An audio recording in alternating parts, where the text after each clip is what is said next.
वंदे वाणी विनायकौ सर्वेभ्यः नमो नमः। संस्कृत कक्षायां भवतां सर्वेषां हार्दं स्वागतम। पढ़े भारत ऑनलाइन श्रृंखला के अंतर्गत आज हम एक नए विषय के साथ उपस्थित हैं। आज का विषय है अकारांत पुल्लिंग शब्द प्रथमा विभक्ति वाक्य रचना। वाक्य रचना से पूर्व हमें कुछ प्रारंभिक विषयों का ज्ञान होना आवश्यक है। व्याकरण की शुरुआत किससे होती है? वर्णों से।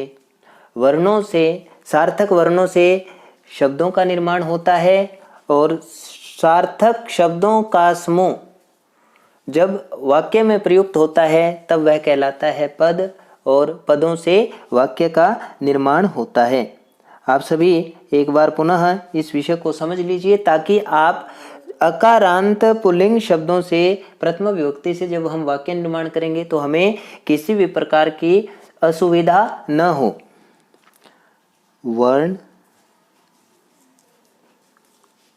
वर्णों से शब्द, जब शब्दों का प्रयोग व्याकरणिक नियमों के आधार पर वाक्यों में होता है तब वह क्या कहलाता है? पद। और पदों से क्या बनता है? वाक्य।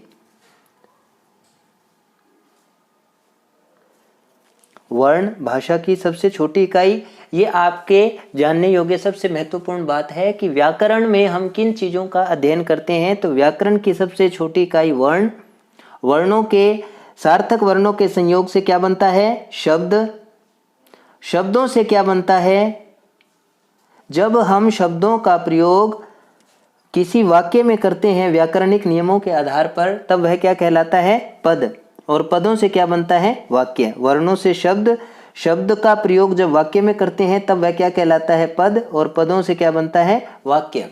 संस्कृत में जब हम वाक्य निर्माण करते हैं तो दो पदों के ऊपर विशेष तौर पर चर्चा होती है, सुबंत और तिङन्त। अकारांत पुल्लिंग शब्दों की सहायता से हम वाक्य रचना की ओर आगे बढ़ते हैं।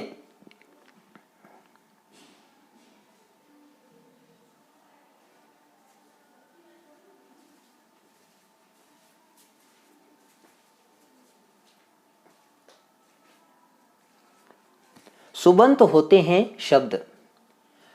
जब हम शब्द के साथ सु, औ, जस, अम, औट, सस ये कुछ प्रत्यय हैं, इन प्रत्ययों के का प्रयोग करके शब्दों को सार्थक बनाते हैं।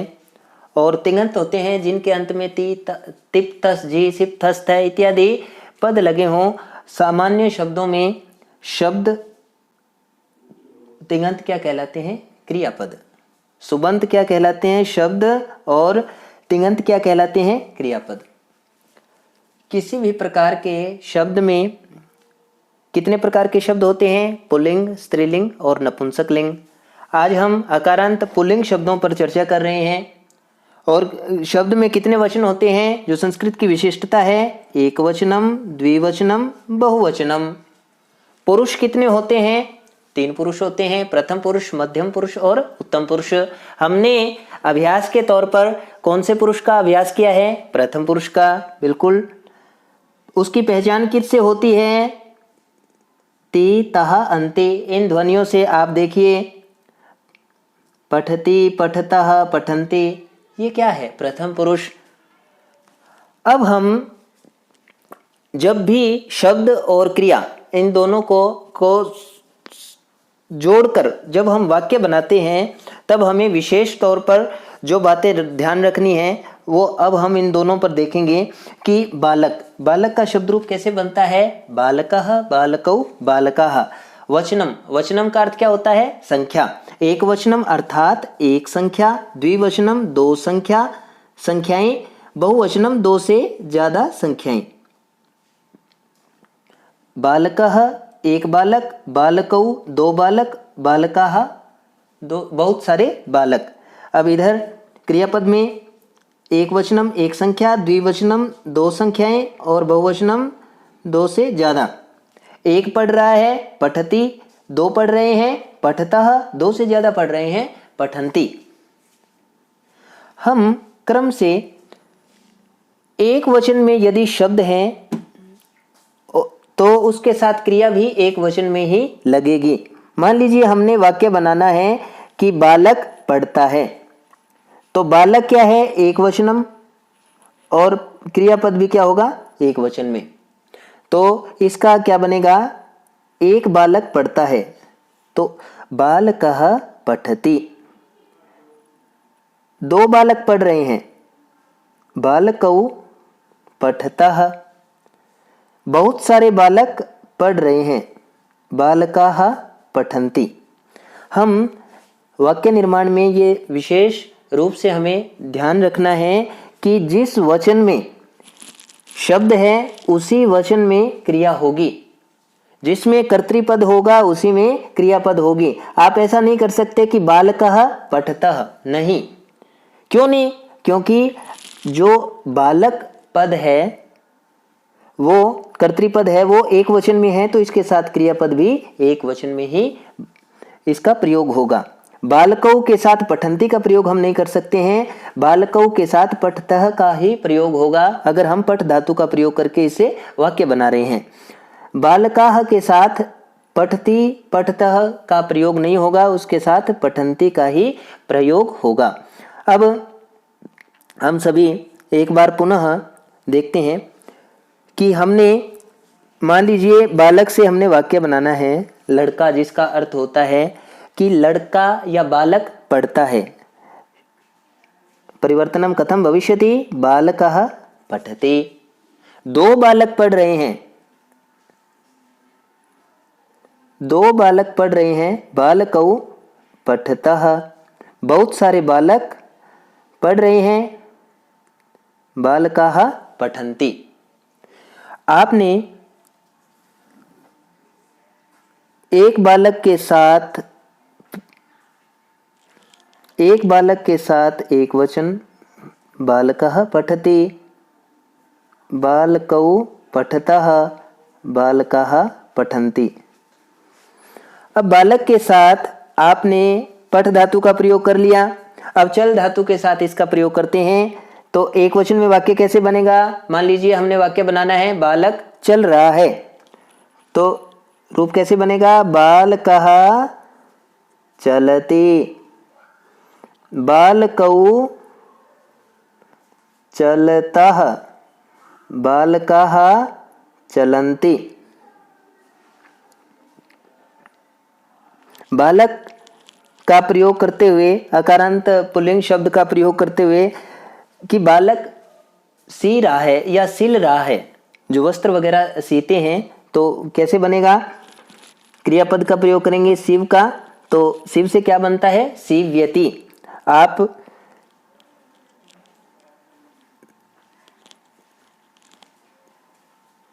बालकः सीव्यति, बालकौ सीव्यतः, बालकाः सीव्यन्ति।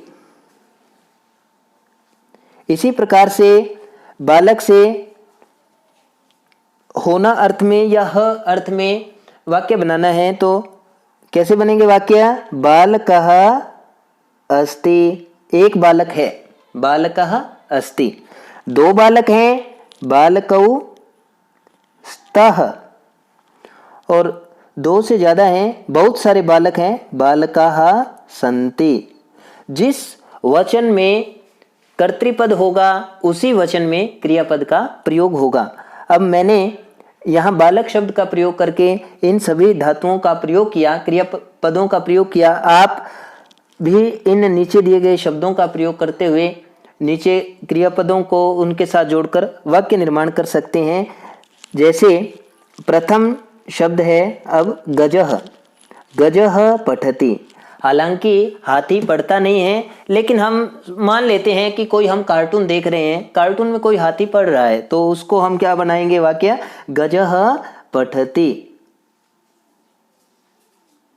दो हाथी पढ़ रहे हैं, गजौ पठतः। बहुत सारे हाथी पढ़ रहे हैं, गजाः पठन्ति। ये एक विषय के तौर पर है कि हम कार्टून वगैरह में देखते हैं वैसे हाथी पढ़ते नहीं हैं, लेकिन आजकल डिजिटल भारत है, कुछ भी हो सकता है। हाथी का प्रयोग करते हुए हमने क्रियापदों का प्रयोग करना है।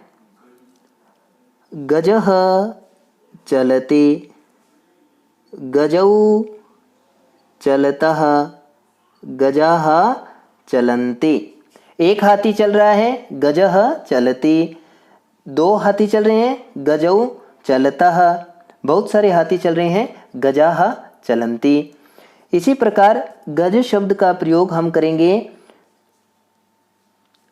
अस धातु के साथ, तो रूप कैसे बनेगा? गजः अस्ति, गजौ स्तः, गजाः सन्ति। आप सभी विद्यार्थियों ने ऊपर शब्द दिए गए हैं, नीचे क्रियापद दिए गए हैं, इनकी सहायता से वाक्य निर्माण आपने सीखना है। उदाहरण के रूप में जैसे शौचिकः, आपने इसी प्रकार से ऊपर शब्द दिए गए हैं, एक वचनम द्विव। अब अग्रिम शब्द है हमारे पास शौचिक। रूप कैसे बनता है? शौचिकः, शौचिकौ, शौचिकाः। शौचिक दर्जी, दर्जी सी रहा है, तो उसका क्या बनेगा वाक्य? एक वचन, शौचिकः सीव्यति। दो दर्जी कपड़े सी रहे हैं, शौचिकौ सीव्यतः। बहुत सारे दर्जी कपड़े सी रहे हैं, शौचिकाः सीव्यन्ति। यह नहीं है कि आपने सीव्यति के साथ शौचिक का ही प्रयोग करना है, आप अन्य शब्दों का भी प्रयोग कर सकते हैं।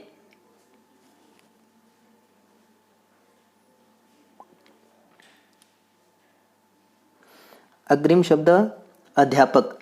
अध्यापकः अस्ति, अध्यापकौ स्तः, अध्यापकाः सन्ति। एक अध्यापक है, अध्यापकः अस्ति। दो अध्यापक हैं, अध्यापकौ स्तः। बहुत सारे अध्यापक हैं, अध्यापकाः सन्ति। बालकः अस्ति, एक बालक है, बालकौ स्तः। दो बालक हैं, बालकाः सन्ति। बहुत सारे बालक हैं। कहने का तात्पर्य यह है कि आप शब्द के साथ क्रियापद का उसी वचन में प्रयोग करें, जिस वचन में शब्द है उसी वचन में क्रियापद का प्रयोग करें, आपका वाक्य निर्माण संपूर्ण हो जाता है। आपने अपनी अभ्यास पुस्तिका में अपनी तरफ से 10 वाक्यों का निर्माण करना है।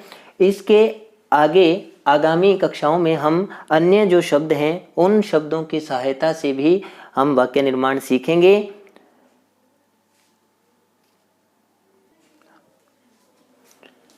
जयतु संस्कृतं, जयतु भारतं। धन्यवादः। पुनः मिलामः।